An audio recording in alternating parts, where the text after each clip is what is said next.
In this episode of the Business of E-commerce, I talk with Tanya Heath about launching an online fashion brand.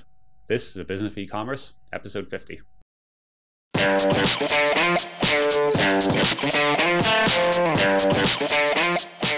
Welcome to the Business of E-commerce, the show that helps e-commerce retailers start, launch, and grow their online business.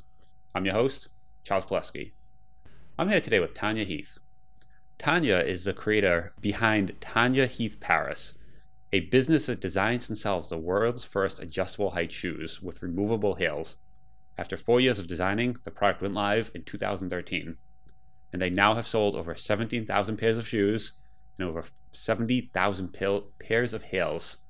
I wanted to bring Tanya on the show to talk a bit about her journey and how she designed and launched this product online and both brick and mortar as well. So hey Tanya, how are you doing today? Very good, thanks. Thanks for having me on the show. Yeah, it sounds like an interesting journey. So I wanted to kind of pick your brain and hear a bit about the story and how you did this. So okay, well, sorry. Do I have my intro right? Let's start off there. So it's you designed heels that are adjustable height, right? Actually, it's more like designing shoes that are adjustable height. Okay. So if you look back the intellectual property of adjustable height shoes, the first patent filed was actually in New York in 1904. And it was for, I can't remember it. I was looking at it back in 2009. It was quirky. It didn't work. And basically, since then, there's been a whole bunch of attempts to get a shoe that could go from a high heel to a low heel on the same shoe. Why? Because for most women, I wouldn't say all women, but certainly most women, it's painful to walk around in a high heel. So the sort of holy grail of high heels would be a high heel that's only high heel sometimes and low heel most of the time, so that you can be comfortable, you can be pragmatic, you can be safe, and you just put on that high heel when you really need it. So we're the first company that actually made it work. Okay, very cool. So currently you're in Paris, right?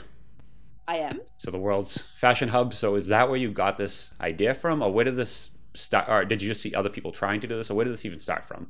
It started from me because I've always worked in technology companies or in private equity, so one or the other.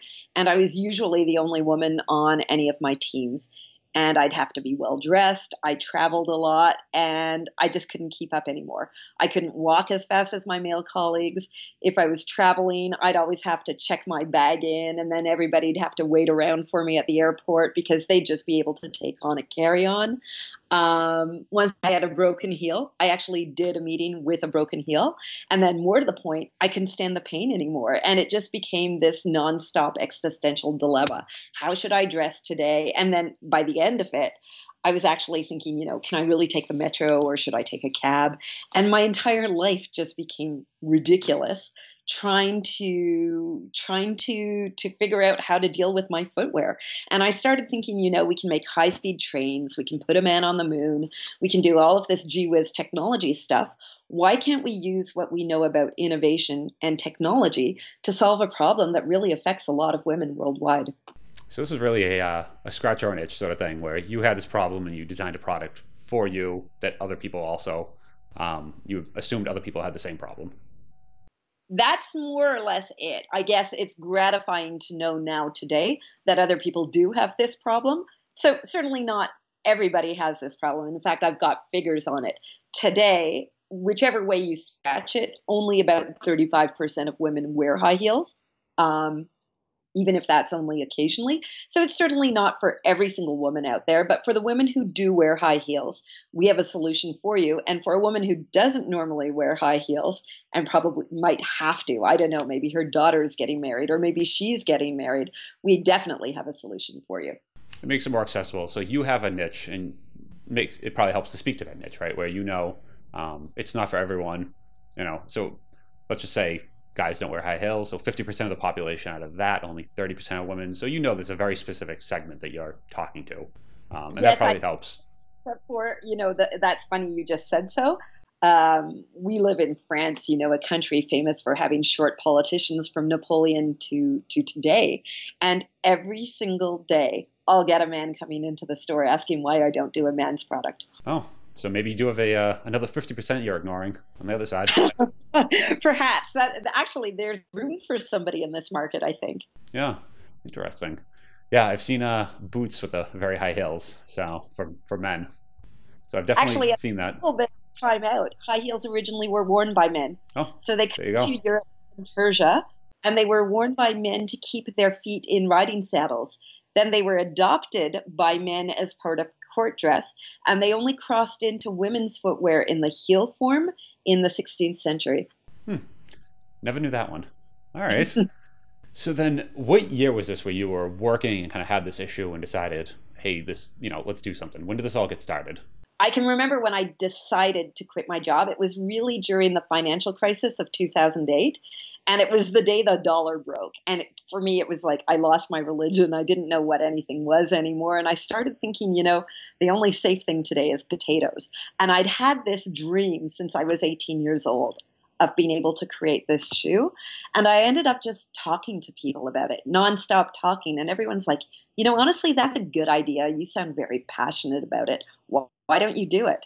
So by January, I was able to leave my company. And by February, I started working full time on looking for a solution. So 2008, you started this, and then left in 2009. It sounds like early, and That's then right.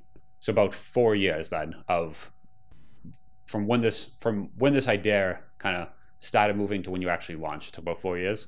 Right. So 2009, I'm using the skill set I have, which is mergers, acquisitions, buying intellectual property. So I try to buy a company that looked like they had interesting technology in the United States. So they were in a Chapter 11 situation.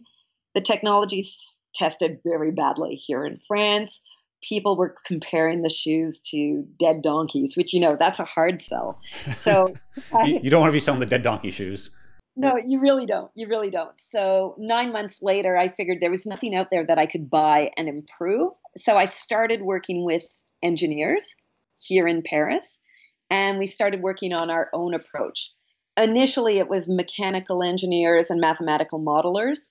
And as time went by, we added material engineers. We added people who could miniaturize the technology. So they came from watchmaking. And then the final sort of key ingredient was people who are good at shoes, in fact. So we got a lot of help on what a high fashion shoe should look like from the shoe industry itself. So because you sell both the shoes and the actual heel itself, so this is like a two-part. It's not just the heel; it's actually the shoe as well you're producing. That's exactly it. So basically, I guess the most well-known comparison would be like a Nespresso machine. Do you guys have those in? We Do you do. have? Yep. Okay. Just drinking one. Okay. So basically, the shoe for us is kind of like the coffee machine, and the heels are kind of like the capsules. However, yes, obviously, our heels are less disposable, but it did mean we had to innovate on both levels. Got it. Okay. So then I'm curious, actually, when you went to purchase a company, what was that process like? Because that's something you don't hear people doing very often, even trying that road for the IP. Um, it was pretty straightforward. You hire a lawyer. Your lawyer's worth what he is or not. So if there's any lessons to be learned, I strongly advocate checking over what your lawyer's doing. You have to keep some sort of motion, and then the entire time you're trying to value the assets. So you're trying to see really if there's anything there. So I'd say purchasing a company is really quite easy. Sure, it takes money, but it takes a lot less money than actually undertaking research and development and waiting it out. So I think, yes, had I wanted to have that technology, I could have bought it. It would have been a lot cheaper, but I don't think we would have been able to create a company on a solid foundation. I think we would have had a bad product. So, for example, the reason I didn't go forward with the acquisition was threefold. One, it tested badly in terms of aesthetics. Two, it was wobbly when I walked, so I didn't believe in the product in terms of answering the need. And then three, none of my patent attorneys here, and in France, to be a patent attorney, you have to be both an engineer and a lawyer, so they more or less know what they're talking about. None of them thought we'd get a European-wide patent on the technology. Okay, there was a patent here in the U.S., but not in Europe for this. There was a patent pending in the U.S., Okay. and because I truly don't care about that technology, I haven't even followed what happened to it. I do know that the company's been revived a few times, so they didn't have removable heels. They had this kind of heel that folded under the shoe. However, I'm not concerned about it because it doesn't meet the sort of objective of being a shoe you can walk in. Got it. Okay. Interesting. Yeah, you don't hear people very often trying to actually go out and purchase technology from someone else. That's always a interesting. It's a different path doing it that way, even trying to approach it that way. So then you decided that was a not a technology you wanted to go after. You have to develop it. Now it's 2009. You start investing. And what was that process like? It was hard. Um, so prior to that, I'd always been, reasonably well taken. I was taken seriously. I had a good job. So I was, at that time, I guess I had 25 years of career, and I was also a professor in an engineering school here in France of disruptive technology. And then suddenly to have, this career that I'd carefully constructed, not be taken seriously whatsoever. So people would smile at the idea. They'd say, why would you want to do that? Why wouldn't you just carry extra shoes around, or people just didn't get it. So that was on the one hand. And then on the other hand, everybody's telling you it's impossible because there's been so many attempts and nobody's ever made it work. And there's been attempts for the past 100 years. And some of the best designers in the world today have actually tried to make this happen. So people were feeling, why you? How will you succeed when you don't even come from the shoe business? Yeah, I think people underestimate when you start off going from that, big corporate. You have your corporate email address, your corporate business cards. Even when you just approach them with that email address, you're taken more seriously than when you're off and you're kind of on your own and you look up the domain and you look up the site and you're like, okay, this is a one person type of thing. People don't take you that seriously initially, and just trying to approach vendors and attorneys and everyone like that. You have some like convincing to do to even folks that you're paying to get them to want to work with you. That's definitely true, but it's even possible that it's worse in France. So you're in a culture which admires entrepreneurship. I'm in a culture which now admires entrepreneurship, but I'm sort of not that entrepreneur generation. I'm a lot older than that. And when I sort of embarked on my own, my best friends would be screaming at me at dinner parties saying, "You're so selfish. Have you thought about your children? And what about your family's finances? And how are you ever going to pay for their university? And what are you doing to your career? Did you really work so hard just to become some loser entrepreneur who'll fail?" And so what I found is, yes, sure, I didn't exist on a business card level, but I didn't exist socially either. Yeah, wow. It's funny because being from the U.S., and I think a lot of listeners are, it's a very different culture where it's okay to do that here. And maybe you tried for a few years, and a lot of people do that, and they go back to their full-time job, and it's just something people do, and it's not it's not nothing to be looked down upon. So it's very different hearing that. Here it's changing, but it's taking longer. And I think it's generational. I'd say, my children, if they wanted to become entrepreneurs, there's now courses that would support them. There's incubators. There's all of that infrastructure that's evolved in Paris since I started out. Okay, interesting. So then 2009, you started this, and it was just a kind of a slog to 2013 to kind of get the product developed. And when did you actually start being able to approach a manufacturer and saying, we have, whatever kind of engineering documents we need to actually build this, can you do this? And when did that actually start happening? So by 2010, October of 2010, we believed we had a technological approach that could work. We 3D printed it from a prototype perspective. It looked promising. We then went to manufacturers in the shoe industry with our plans, and that was sort of the first level of dissonance. So on the one hand, you have to understand the product development happened in one of the best research institutes of France. So it's the research arm of École Centrale Paris. This is the second best engineering school it's like Stanford. It would be the difference between an MIT and it's a very good school. And on the other hand, you have heel makers who still hand carve their first prototype heels. So we're sending our files to these people who don't even have the software to read the files, let alone the skill set to understand it. So I found myself in the middle of, on the one hand, the engineers, and on the other hand, the carvers. And we had to take everything the engineers were saying, simplify it, and make the people carving the heels out of wood understand exactly what we wanted and get the tolerances right. It was hard. It was hard. And then also probably pricing as well, I'm assuming, because you can come up with a, something that works from an engineering point of view, but the ability that at cost to something you can actually go to market with is a whole different ballgame altogether. It's actually one thing that I was always very clear about. So whichever team was working on different aspects of this innovation, I was always clear about filling in the gaps of what they didn't know. So, for example, for the engineers, I was like, guys, if this can't be done in 3 seconds, we're not doing it. Or if it can't hold 400 kilos, we're not doing it. And I can remember all the engineers going, no woman is actually that big. And I'm like, maybe with a baby and suitcases, and you just don't know. So let's just go for it.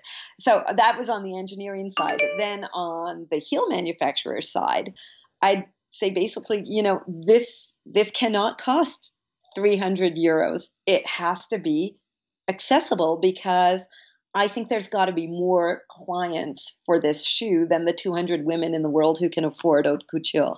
So I'm constantly putting pressure on the different teams to try and make the product sellable.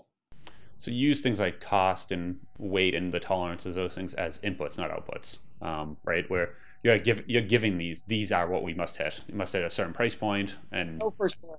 Okay. Oh, for sure. Because otherwise, I think research and development could have gone on and on and on if I wasn't framing the problem. Even, one of the things that we've done, which is absolutely incredible, which nobody's been able to do, is our soles are the exact same soles that you would find in a luxury shoe. And that's because I knew what it should be, and I made them work around it. That's one of those things that you don't see a lot of people doing, setting those like hard limits and kind of defining, here's how big the box is, and you have to work inside that box. And giving, the engineering, the manufacturing, giving them, here are the specs we have to work inside. I hear a lot of people kind of first time going to them and believing what they come out with. And price is like an output, and they say, okay, this is going to cost X. And they're not going the other way of saying, we need this cost less than this, and if you can't, then this just doesn't work. And that's maybe it's because previously I'd always worked with engineers, so I'm used to working with them. I'm accustomed to the way they think. And then on my side, I'm more like a marketing person, so I would be very aware of how we could work together. That's kind of a key takeaway, right? Because if you go to engineers with a problem, they can solve that problem. That's what they do, right? But if you go to them with just, I want to build the best hail, they can do that too. So it depends how you're framing the problem with, we have to build a hail that supports X amount of weight. We have to do it for this price, this many pieces. That's a problem. You define the problem set and they can work inside that, versus going to them with, want to build this. Stop building. So it really, that's smart doing that up front of kind of defining, here's the boundaries. I think they appreciated it because from, the first R&D team, like the first 5 engineers, there wasn't a single woman amongst them. So for them, this was really a scary project because they'd never even worn a heel. They had no idea what I was talking about. So they really needed that input. And I remember bringing shoes from my shoe collection and saying, this is what a luxury shoe looks like. And then they're like, okay, what does a non-luxury shoe look like? And I remember going out and buying that shoe so that they could actually see the difference between the two. Yeah, it's a good way of doing it. I feel like that's a huge tip right there of just understanding those are the inputs, not the outputs. So then let's kind of go to, 2012, you started having some prototypes made, some 3D printed, some, one-off bespoke ones. How did you actually go from scaling that up to, hey, let's do this and let's manufacture these? Okay, so I had no choice. By a complete fluke, we got accepted in a very prestigious point of sale. So by that point, I had to fill the point of sale. And I guess that's where the true nightmare began. We ended up opening that first point of sale with only 9 pairs of shoes. When you say point of sale, we're talking a retail shop? Is that? Yeah. Okay, sorry, different terminology. Yeah. So a retail, So like a storefront, brick and mortar. yeah, yeah. And it wasn't mine. It was in a very prestigious, how do you say it in English? Department store, in a very prestigious French department store.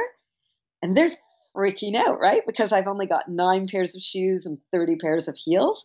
And this is just horrible for the company because our shoes are so difficult to make that it took the factory till the very first day of summer sales to get the collection into the store. So our saleswoman's having a nervous breakdown. The French department store is having a nervous breakdown.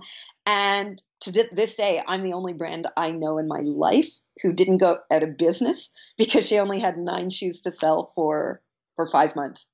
Hmm. So how it works in a French department store then is you have your own sales rep there? How does that actually, because the process is a little different here. It is different. Okay, so in an American department store, but your model's changing. But in an American department store, you have purchasers, and purchasers buy the product and they put it onto the floor. In a French department store, you have what we call shop in shops or concessions, and it's the brand that controls that space. Okay, so you actually have a physical, like almost a store within a store, essentially. Yeah, yeah, Okay, so so the department yeah. store came to you and asked, could you basically open this store inside our store? And then you have to staff that, and Exactly. Exactly. and it's your stock. So they're not buying the stock from you up front. It's my stuff. It's your stock. You own it. They never Yeah, take possession of that, and they charge you rent, I'm guessing, sort of thing, or exactly. A kind of a commission on sales. commission on sales. Okay, so they kind of probably help with like point of sales, that sort of thing, but you sell them basically. That's exactly it. You completely understood. Okay. Yeah. So then so how many units are you talking? So out of those 9 SKUs, how many actual units are you talking to get to even show up on day one? We had 9 shoes, not 9 SKUs. We Oh, had 9 shoes. oh, okay. So, I was understanding it the wrong way. So 9 actual shoes. Yeah, that's how Okay. bad it was. I don't think you understand how catastrophic this was. This was, Okay. I have a salesperson in 16 class. hours. I have a beautiful store. I have 9 pairs of shoes and maybe 30 pairs of heels. And Okay. I was hearing 9 SKUs. I just no, converted that. Okay. no, it was a complete nightmare. A complete nightmare. So how did that even work then, day I don't one? think anything bad can happen to me. What? Well, obviously the department store is freaking out. I don't think they'll ever talk to us. Even if I become the most successful brand in the world, I'm here to tell you that department store will never let my brand into their store You burnt that bridge. forever, Yep. forever and ever. Simultaneously, our website's going live. And I know that this is part of why we're talking today. In the very first year of that website, we sold 8 pairs of shoes. Like Wow. it was a complete catastrophe. Okay, so 8 pairs. So you sold so 9 shoes in the store and 8 pairs on the website. Yeah, Okay, and then as of today, we're up to 17,000 pairs of shoes and 70 hills. yeah, Okay, that's a pretty big a curve since 2013. yeah. Thank goodness. Yeah, you get a up and to the right. Yeah. So what it turned out to be is so I don't know if this is interesting to people who listen to you, but what we do is so innovative. It's so disruptive. And also I'm the first one who does this, so I'm not a copycat or a counterfeit product. So I'm doing the hard learning. I'm continuously investing in making the product better. So at this point, I'm now hiring shoe experts. Like, so for example, I bought a factory. So I bought a factory in 2016. Wow. So Okay. what most people would be spending on marketing, Yep. I'm busy trying to make sure that my tolerances are perfect regardless of vintage. And I'm trying to improve the quality of the shoes. At this point, I have 2 employees in place at the shoe factory, making sure that every single shoe is perfect. And we've just put that in place, I guess, a month and a half ago. Everything that I'm currently making, I can say honestly, is light years, light years, light years beyond what we made even last year. And I guess the pride comes in that now if I go to Galerie Lafayette, like one of our big deal department stores, we have a comparable quality level to a shoe that would be double our price. So all of this investment in product, even things like the tolerances of my heels. I bought something that could regulate the temperature in the factory so that all of my plastics would be drying under the same conditions. So that regardless of whether it's produced in September, December, or May, the exact same conditions can be reproduced at all times for all of the heels and for all of the technical components. And since they're all coming off through the same factory, through the same process, same assembly line, the pair of shoes you bought last year, are there going to be the same pair of shoes next year? And the quality doesn't jump around based on where they were made and what process. That's the biggest achievement of my brand, because that's the promise. Yep. The promise is that we're protecting your investment, and that if you bought a pair of shoes from us 3 years ago, by all means, that pair of heels that you bought as a Christmas heel can go into those 3-year-old shoes. And if we didn't do that, I feel very deeply that we'd be ripping off clients. So in order to achieve that, we had to go to a level of production investment, which I'd never anticipated before. Yeah, it's an interesting way to go, right? Because I know, so for instance, we're talking right now on a Canon camera. And, this camera was produced last year, but I could also fit a lens on it from 15 years ago, and it works just fine. And every lens that's produced in 20-something years with Canon fits exactly the same way. It's the same mount. It just clicks on there and it fits snug. And that's something, and same thing you said about having the coffee, same thing. Knowing that the accessory you buy for it in a year or 2 years is going to fit today's product is huge. And that's the reason why, for instance, I buy Canon, just because I know I can buy any lens, and in 4 years when I want to buy a new one, it'll fit this one. I don't need to, every time just like rip out my whole collection and start over.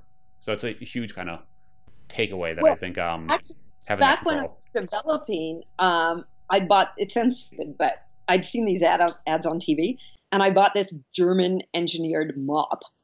And it was supposed to be like this mop that cleaned the house while you were reading The Economist. And basically, so I got the mop and I loved the mop. And then I thought, I'll buy the broom. And then so the broom part came, but the handle of the mop didn't work on the broom. And I thought, what the hell? German engineers are supposed to be like the best product engineers in the world. And can't they create a system where, and also, engineers are supposed to create systems. And I'm thinking, can't they create a system where it's the same handle, regardless of what sort of cleaning head you put on the handle? So I remember feeling completely disappointed in that brand and thinking my brand won't be like that. Anything that a woman buys should be able to be used for the rest of that woman's life or the product's life. Yeah, that's I've never heard, I've heard people get with that take on it, but going all the way to actually buying the factory. Because I've talked to people on the show where you have to go to the factory and see each one. Where is the factory, by the way, physically? So I have two factories. So one is in Angers, which is in the west of France. It's a very, very beautiful region. And I'll probably open up my factory store there. So, if anyone's looking at the castles, they can come by for our factory outlet. And our shoes are now produced in Portugal, and that was the final element that was necessary. Up until December of 2017, every single shoe was produced in France. And that meant that they were really quite expensive. By producing in Portugal, some of the models are half the price that they were last year. But this has been important to the brand because now I would say everything's in place for us to become a credible brand. Gotcha. From the product side, product side. So I think now the company is transitioning from being very focused on product and technology to now we're going to start thinking about marketing. Yeah, I've had a few people on the show too where they talk about they're in the US and they're purchasing from overseas manufacturers, and when the products show up, it's almost like a crapshoot of seeing is this the right quality? And if it's not, you basically have to send it back and start over, and it takes weeks and weeks and weeks to get it over here, and then to realize this just isn't right, and to send it back, you can basically run out of stock on a particular SKU just in that waiting game. Because if you purchase it, you're going to keep selling it, and then if not just stock, but treasury as well. And if you add to it that it's fashion, we can't wait those weeks.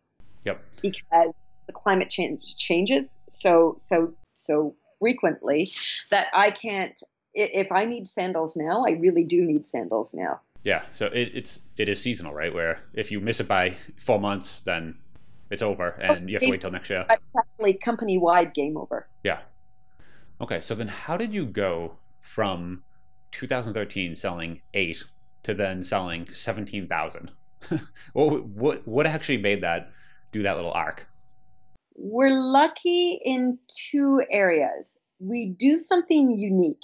So I have a lot of copiers, and they're better in marketing than me, unquestionably. They're also better in digital than I am. However, I'm better at doing what I do, which is creating multi-height shoes that fit into a woman's life and that actually work and that can be, done by a woman. So I think the customer satisfaction is very high. So I don't have a lot of reviews, but the reviews that I have, I'd say we're practically 100. We're about 98% 5 stars. So people like what we do. We have an incredible loyalty rate. So 65% of my customers have already bought at least one other pair of shoes. So that's just astonishing. And we've got a good word of mouth. So you can be pretty sure that the girl who's bought a pair of shoes in my store, the very first party she's going to go to, she's going to be doing some kind of heel click demonstration so that all of her friends can see. So I get, for example, if I look at my web sales, 80% of my web sales are going to the States, maybe 70%. That's a bit high, but 70% are going to the States. And then when they write, because I write everybody a personal note, so they write back to me, which is nice. It's gratifying. They'll say, oh yeah, I heard about this from Jeannie, or I saw it on the foot of Pammy, or, they'll tell me the story that led them to purchase my shoe. And what I can see is that it's a lot of word of mouth. So it really is that word of mouth could actually get you to that tens of thousands level. That's without. Are you doing marketing, or like how is that playing into this?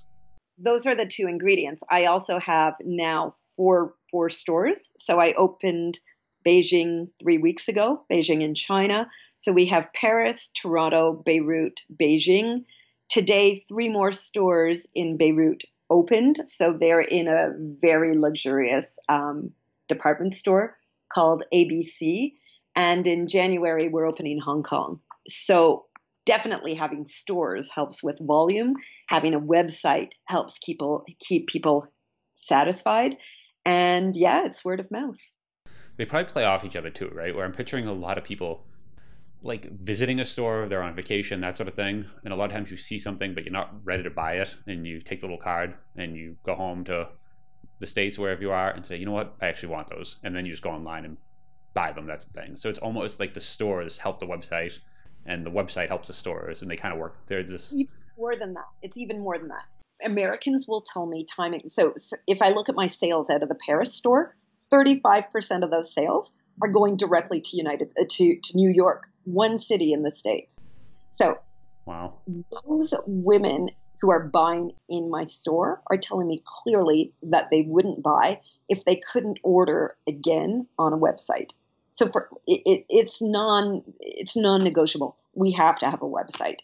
Okay, so people might be seeing these on vacation, sort of thing. They're traveling, they spot it in a store, and then they buy a pair, but they have to, like you said, get those replacements, get their K cups basically online, so they can go home to New York and keep ordering more forever, and know that those will fit the shoes they just spent, a few hundred, I'm guessing a couple €100 on vacation. Yeah, you're almost like a girl. That's it exactly. So that's exactly what my clients think. So another thing that's astonishing is you'll get clients walking into my store and they'll go, I want one Sabine, a black Denis, and a red Francois. They're naming your product by the product names you gave them, and they're spending time online. In fact, if I look at Google Analytics, the average time before a client can, in between when a client lands on my site and when they purchase is 45 minutes. They're trying a lot of different combinations. So same thing like what is it, like buying a car, that configurator. You go online and you do that 20 times and you realize, and you kind of play around with different options, different colors, and then you finally walk into the dealer and say, I know the car. I've spent 2 hours on your website and I'm ready. Let's just test. Let's do this. Well, I wish it was that. So that's the next step. So as we transition into being a bit more of a marketing company, we actually have to develop an application which would allow people to drag and drop different heels and different colors onto their shoe so that they could visualize before buying. At the moment, I'm really just I'm counting on the inner Karl Lagerfeld of all of my clients. So they're actually composing packages for themselves without knowing for sure what it looks like. I see.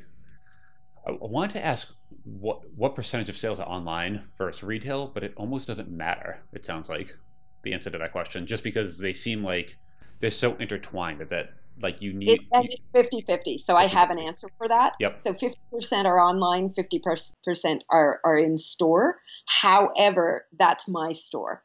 If we open a store, it takes maybe 2 years for the online to really start rolling, because at the very beginning, people do need to experience how the shoe works. Yeah, it's almost like, and you need them to work together almost, it sounds like. Yes. Yeah. Yes. How do you deal with the copycats? Because I feel like in fashion, that's one of those things that you mentioned it, and I know that's just an ongoing thing where you're doing something and there's a lot of followers. How do you deal with that, or where do you kind of see them positioned? Okay, well, on the one hand, the only person who truly does have a patent is me. So the others, some of them say they do, but they don't. So that's one thing to say. Do I litigate? No, because at the end of the day, this system costs a lot of money. It probably would cost me in between 45 to 80,000 to litigate. And what would I necessarily win? I'm not 100% sure. So that's the first thing I have to say. The second thing I have to say is, in an emotional way, it kind of hurts. So some people have changed their name to Tanya Heath. Some people pretend that they're me. In Brazil, 2 years ago, there were 11 stores with my name on them that I didn't own. And you're thinking, wow, I still don't have a salary. So I've been working for free since 2009. I've never been funded. So every single cent that I've put into this company is blood, sweat, and tears. And these people could so easily work with me instead of having some crappy copy product. So, you're a bit miffed. And then there's my mentor. So my mentor owns one of the most successful shoe brands in the entire planet. And he said, Tanya, I can tell you're destroyed by this. And he goes, just close your eyes and pretend it doesn't exist. So that's my official way of dealing with it. And then I guess lately, as I entered China and, I saw how deep and vast the counterfeit really is, I guess I'm a bit flattered. I've created something that there's at least 300 other companies out there, or people or individuals, who thought that despite the fact that we earn no money whatsoever, that they would spend their entire life copying. So maybe I should just be flattered. That's a positive way of looking at it. It's one of those things too where people are able to copy what you do, but they can't copy why you did it. And that's the way I've always kind of looked at that from that perspective. They don't see the mistake, that blood, sweat, and tears. It wasn't you needed to go through that process to realize why you're building it the way you are today, and why the tolerances are important, and why you do stuff and use a certain fabric. You're right about that, and that's not even the why. The why is that I live in France, right? So I'm never going to be Prime Minister of France or President of France. And, my political voice here is I can vote. But why did I do this? Because I don't think there's any woman in the world who should be held back by their footwear. And I think that women should have the right to express different aspects of their personality as they choose to. So if they want to be a professional woman, they should be. If they want to be safe coming home in public transit, they should be. If they want to be safe while they're driving their car, they should be. If they want to be comfortable, they should be. If they want to be like super sexy and pole dance, they should be able to. And it's not for a brand to pigeon women into any category. And this really is the why I did it. And I think that resonates a lot with my customers. And the copycats don't even come close to understanding that why. But then if we get back to the tolerances, I laugh. I have quite a few copycats at the factory. And, maybe it's bad for business to have so many crappy products out there. But, our product is good. So at the end of the day, this company, I always expect it to behave like one of my children, So I tell my friends, if I send my kids to a friend's house for a sleepover, I don't want a phone call the next day with somebody complaining about my children, in the same way that I don't want customer service letters complaining about my shoes. I want them to be perfect. I love it. I think having that why, that's the key right there, where people buy because of that why and that goal. And that's also why they can only copy where you are today, but they can't copy where you're going. And they're always behind you a number of steps. I even share our vision statement, and I'm wedded to our vision statement. And I'll share it online. Our vision statement is to say that we will consistently use technology and innovation to make the lives of professional women the world over more comfortable and glamorous. And if it doesn't fit in that statement, we won't do it. But it does mean that I do plan on launching other ideas. Awesome. I think it's a great place to end it, actually. That's perfect. So if people want to contact you, if they want to learn more about the shoes, learn more about you, where can they do so? TanyaHeath.com online. And online, they can just write to us at contact@TanyaHeath.com. Awesome. I'll link to that in the show notes. And thanks for coming on. It was great chatting with you. Thanks very much.